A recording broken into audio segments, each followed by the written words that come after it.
আমরা সংক্ষিপ্তভাবে আমার পরিচিত অবগতি হচ্ছিলাম। আমার পরিচিতি আমিও নিজে ভালো জানি না, কারণ আমরা একেবারে নিবিড় পল্লী অঞ্চলে এক সাধারণ পরিবারে জন্মগ্রহণ করি। আমার আব্বার আরবি অক্ষর জ্ঞান ছিল, আমার আম্মার আরবি বাংলা কোনো অক্ষর জ্ঞান নেই। তবে আমার আব্বা আম্মার কিছু কথা আমার স্মরণ হয়। তার একটি কথা হচ্ছে, আমার আব্বা আমাকে বলতেন, আমাদের রাজশাহী চাঁপাইনবাবগঞ্জের ভাষাতে এভাবে, বেটা সংসারের যদি কোনো কাজ করতে হয় তোমাকে, তবে আমার মরার পরে করিও। আমার আব্বার যা জমি জায়গা ছিল তাতে মোটামুটি ভালোই সংসার চলত। সাংসারিকভাবে আমরা দুই ভাই যা জমি ভাগে পেয়েছি তাতে এই দুনিয়ার স্বাভাবিক জীবিকা নির্বাহ হিসেবে ভাগের জমিতেও আমাদের সংসার চলবে বলে আমরা এখনো মনে করি। আর এটাই মনে হয় মাধ্যম হিসাবে আমরা আমাদের পড়াশোনার সূচনা থেকে নিয়ে আজ অবধি মানুষের দুটো টাকা আমাদের সংসারে খরচ করতে হবে, এটা আমরা কোনোদিন প্রয়োজন বোধ মনে করিনি, করাও লাগেনি। আমার আব্বা পশ্চিমে আমার কাছে টাকা পাঠাতেন, তখন যা যা বিক্রি করে পাঠিয়েছেন ওটা সব লেখা থাকতো। আমি বেশ কয়েকবার তা পড়তাম। কালাই বিক্রি করা হয়েছে, সরিষা বিক্রি করা হয়েছে, ধান বিক্রি করা হয়েছে। তার মানে 1000 টাকা জমা করতে বেশ অনেক টাকাই লাগতো। ইন্ডিয়াতে সেটা মাত্র 400 টাকা পাওয়া যেত। এটা প্রায় 6 বছরের জীবন। কোনো কোনো সময় আমি বাড়িতে খোঁটা, বুঝেন কিনা, এক খোঁটাতে গরু বাঁধা আছে, ওখান থেকে আর এক জায়গায় নিয়ে যেতে হবে। তো ওটাই যদি আমি করতে যেতাম তো আমার আব্বা বলতেন, বেটা ওটা আমি করি, তোমাকে করা লাগবে না। যদি তোমাকে কাজ করে খেতে হয় তাহলে আমার মরার পরে। সাংসারিক ভাবে কি বুঝতেন আল্লাহ ভালো জানে, তবে তার এই বাক্যটি আমার জীবনে অনেক বড়।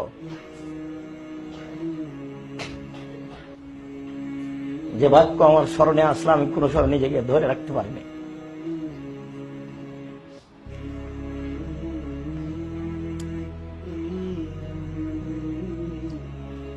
আল্লাহুম্মা গফির লাহু ওয়ারহামহু।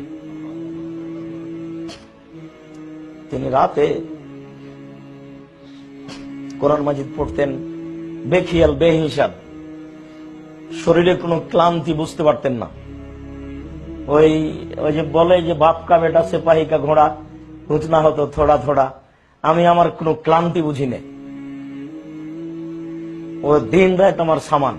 আমি সিলেট থেকে রাজশাহী পৌঁছে 8:30 9টার সময় গাড়ি থেকে নেমে 7-8 পিরিয়ড পড়াবো, 12:30 1টা পর্যন্ত পড়াবো, আবার গাড়িতে উঠবো, ঢাকায় এসে বক্তব্য দিব। আমি আমার কোনো ক্লান্তি বুঝি না, আজও বুঝি না। আমার আব্বা 12টায় কোরআন মাজিদ পড়া আরম্ভ করে, রাত 12টায় পড়তেই আছে। আশেপাশের মানুষ বলছে, বাপ রে ঘুমো যেতে দিবে না, সেই জোরে চিৎকার করে পড়তেন। কোনো ক্লান্তি আমরা বুঝতে পারতাম না। আমার মার আমি অবদান আজও যেটা বুঝি সেটা হলো, আমার মা ছাত্র জীবনে 4টা কথা আমাকে বলতেন। দোকানে বসিও না, প্রাইভেট পড়ায় না, কাউকে বন্ধু হিসেবে স্বীকার করো না, আর দাওয়াত খায়ও না। তো আমার মনে হয় প্রাইভেট পড়ালে এনার্জি কমে যেতে পারে, এটাই আমার মা বুঝতেন নাকি। আর এই কথা বলতেন যে কাউকে বন্ধু হিসেবে গ্রহণ করলে ও কিন্তু পরের দিন শত্রু হয়ে যাবে, তখন তোমার ক্ষতি হবে। দোকানে বসিও না। এই যাবৎ 1988 সালের আগস্টের 20 তারিখ রোজ বুধবার বিকাল 3টে থেকে আমি মাদ্রাসার শিক্ষক। তখন থেকে এ যাবৎ আমি কোনোদিন কোনো দোকানে বসিনি। যেখানে থাকে আশেপাশের দোকানদার আমাকে চিনে না, নামেই চিনে। রাস্তা দিয়ে হাঁটলে আঙ্গুল দিয়ে দেখায়, ও যে আব্দুল রাজ্জাক যাচ্ছে। ইনি আব্দুর রাজ্জাক। আমরা দোকানপাটে বসি না কোনো সময়, 4 স্টলে বসার তো কোনো প্রশ্নই আসে না। 4 স্টলে আমরা কোনোদিন বসিনি। আমার মা এই কয়েকটা কথা বলতেন, ফকিরকে ভিক্ষে দিলে বলতেন যে আমার ছেলেটার জন্য একটু দোয়া করিও, যত ফকির পান। আর যেদিন আব্দুল্লাহ বিন ফজল রাহিমাহুল্লাহ চাঁপাইনবাবগঞ্জ দেবীনগর মাদ্রাসা মাঠে বক্তব্য দিয়েছিলেন, সেদিন আমি আমার মায়ের কোলে ছিলাম। সেদিন আর মা বলেছিলেন যে তুমি আমার ছেলেটাকে আব্দুল্লাহ বিন ফজলের মতো করে কবুল করিও। আব্দুল্লাহ বিন ফজল রাহিমাহুল্লাহকে আমি চোখে দেখিনি, আমি তার বক্তব্য শুনেছি ক্যাসেটে। আপনারা আব্দুল্লাহ বিন ফজল রাহিমাহুল্লাহর নাম শুনেছেন কিনা? একজন ময়মনসিংহ জামালপুরের লোক, বাংলা ইংরেজি আরবিতে বক্তব্য দিতে পারতেন রাইফেলের গুলির মতো। মানুষ পেশাব পায়খানা বলে ভুলে যেত। 4 ঘন্টা থেকে তিনি 8 ঘন্টা বক্তব্য দিতে পারতেন স্বাভাবিক গতিতে। যিনি বাংলা ভাইয়ের সাথে দুনিয়া থেকে বিদায় নিলেন, আব্দুর রহমান, শেখ আব্দুর রহমানের পিতা হচ্ছেন মাওলানা আব্দুল্লাহ বিন ফজল রাহিমাহুল্লাহ। তার 3টে ছেলে, আব্দুর রহমান, ওবায়দুর রহমান, আতাউর রহমান।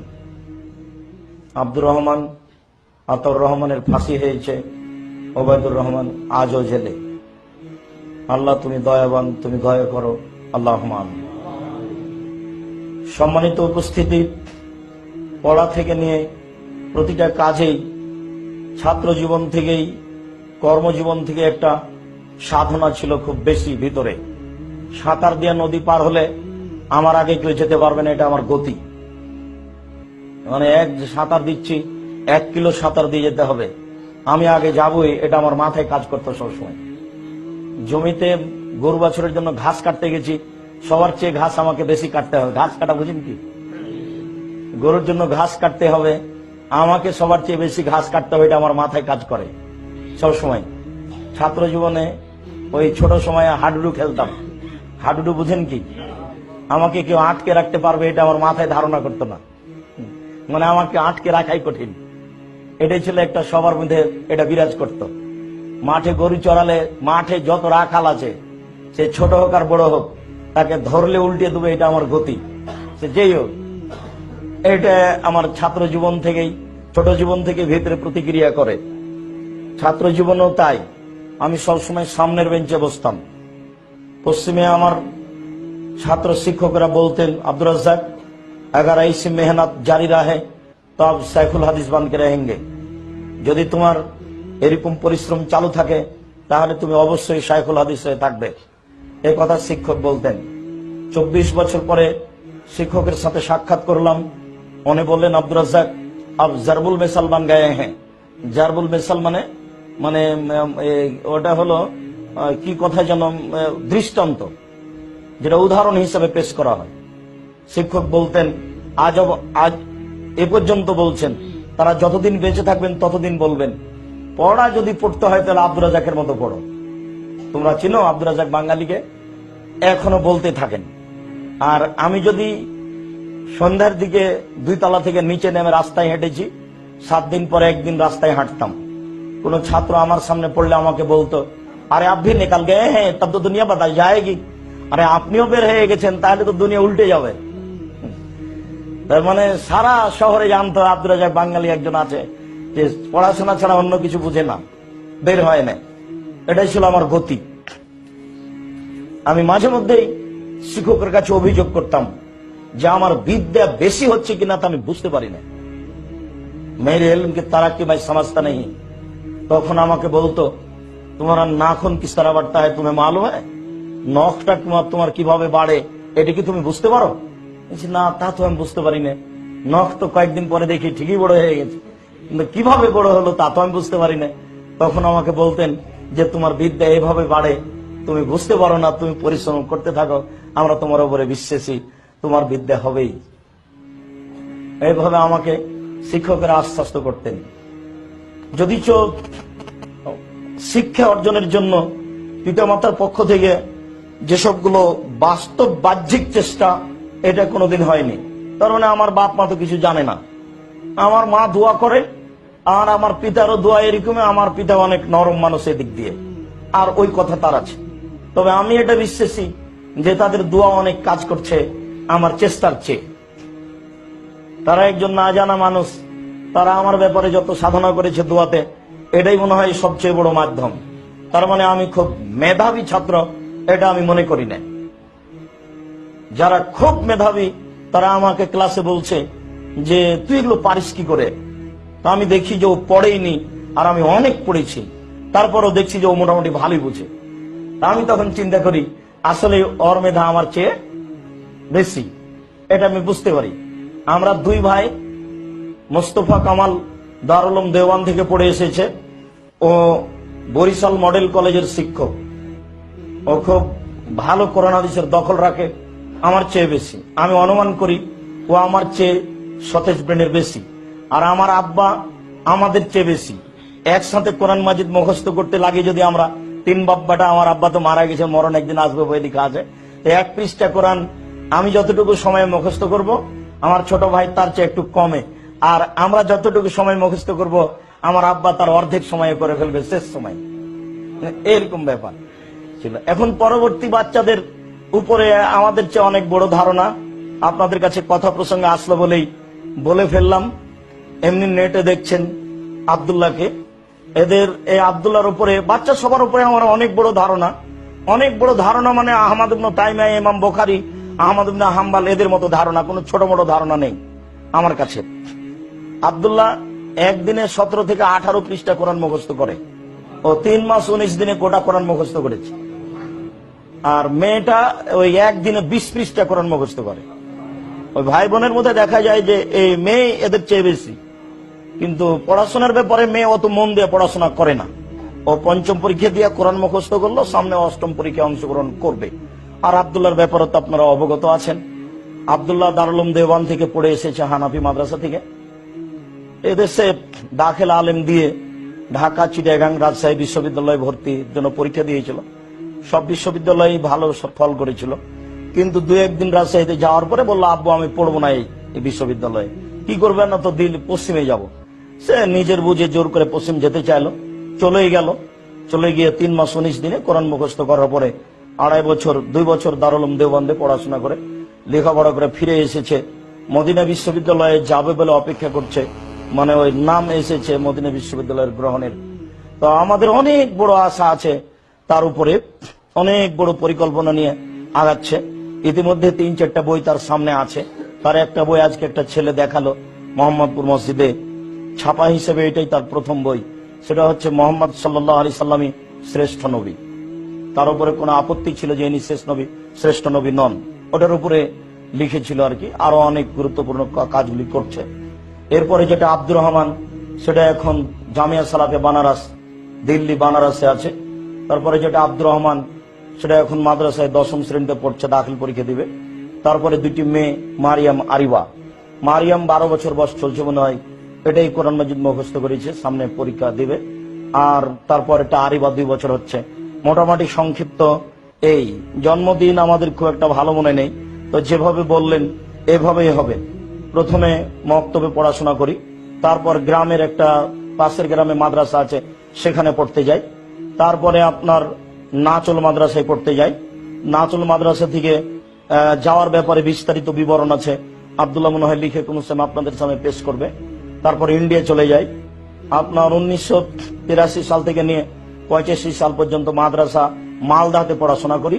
85 সাল থেকে নিয়ে 88 সাল পর্যন্ত আপনার উত্তরপ্রদেশ বানারসে পড়াশোনা করি। 88 আগস্টের 20 তারিখ থেকে নিয়ে আপনার 1997 সালের আগস্ট পর্যন্ত গাইবান্ধা, গোবিন্দগঞ্জ, জান্নাতপুর মাদ্রাসায় শিক্ষকতা করি। আর 97 আগস্ট থেকে নিয়ে যেদিন আত্মাহারিক পত্রিকা বের হয়েছে, সেদিন থেকে নিয়ে আজ অবধি আত্মাহারিক পত্রিকার ফতোয়া লিখা আসছে। যখন যেটা কাজ করছি সেটা কাজ আমার সাজানো নয়, সবটা আগেই সাজানো আছে। আমি এটা বুঝতে পারি না কিভাবে আছে। আমি আসলাম, আমার মা দেখবেন ক্যাসেটে আছে, এই আঁচল হাতে নিয়ে মুখটা আমার মোছাচ্ছার, বলছে কি ব্যাপার, তোকে 5 বছরের জন্য পাঠিয়েছি, এখনো 2 বছর বাকি আছে, আলি কেন? এটা আমার মায়ের প্রথম কথা। জিজ্ঞাসাই করলেন না কেমন থাকলি, কি খালি, কি ব্যাপার, এগুলো কোনো কথা নাই। আজ গবি বলছে আমাকে যে তো 2 বছর বাকি আছে, এখন আলী কেন, তোকে তো 5 বছরের জন্য পাঠিয়েছি। এই কথা বলার পরে বলছে যে তোকে সাইদুর মাওলানা রেজাউল্লাহর জামাই কেন ডাকতে এসেছিল শুনে। এই তো কথা আমার মায়ের, বাবা কথা হয়। সাইদুর রহমানকে বললাম কি ব্যাপার ডেকেছিলেন বলে, আম্মা বলল হ্যাঁ তোমাকে না বলে তোমার একটা চাকরি ঠিক করেছি রংপুর গাইবান্ধা গোবিন্দগঞ্জ, তুমি না গেলে আমি অপমান হব। এই দেখেন আমার কাজের গতি, ছাত্র জীবনের গতি ওইরকমই আছে। হঠাৎ আব্দুস সামাদ সালাফি আমাকে বলছেন মহতারাম আমির জামাত ডক্টর আসাদুল্লাহ গালেবের সাথে অতপ্রত জড়িত ছিলেন নায়েব আমির আব্দুস সামাদ সালাফি সাহেব, একজন পণ্ডিত মানুষ। উনি একদিন আমাকে বলছেন তোমাকে নওদাপাড়া যেতেই হবে, যেতেই হবে যে কোনো মূল্যে, আজ হোক আর কালো। তিনি জোর করে নওদাপাড়া নিয়ে গেলেন। ওটা আমার হিসাবের বাইরে। নওদাপাড়া নিয়ে একদিন আমাকে বলা হচ্ছে পিস টিভিতে যেতে হবে, এটাও আমার হিসাবের বাইরে। হঠাৎ একদিন আপনার এই রূপগঞ্জ জামিয়া সালাফিয়ার এক জমি ক্রেতা আমাকে বলছে যে এভাবে জমি আমি কিনে রেখেছি, কিছু করতে পারি না, তুমি একটু দেখো। তা আমি বললাম ঠিক আছে ইনশাল্লাহ দেখবো। কোন কাজ আমার নিজস্ব সাজানো এই যাবৎ দেখিনি, সব এমনিতেই সাজানো আছে পারিবারিক ভাবে একটার পর একটা। আমরা যখন লেখাপড়া করে শেষ করে আসি তখন একটা হাদিসের এবারত আমার মুখস্থ ছিল না। আমরা কোনো সংগঠনও করতাম না, কোনো হাদিসও জানতাম না। আমি যখন মাদ্রাসায় শিক্ষক হলাম তখন পরিচালক আহমদ মন্ডল বললেন যে এই মসজিদে জুমার খুতবা দিলে কোরআন মাজিদের আয়াতের অনুবাদ করতে হবে আর হাদিসের অনুবাদ করতে হবে, ব্যাখ্যা বললে মিম্বার থেকে নামিয়ে দেবো। আচ্ছা ঠিক আছে, হাদিস মুখস্থ করে অনুবাদ করব। 3-4 বছর আলহামদুলিল্লাহ এমন হাদিস মুখস্থ করলাম যে দেশে আর খুঁজে পাওয়া যায় না আর কেউ করে কিনা, বুঝলেন না? ওটা আর বোঝাই যায় না। আর আল্লাহর একটা বিশেষ রহমত, ওটা আমি বুঝতে পারি না।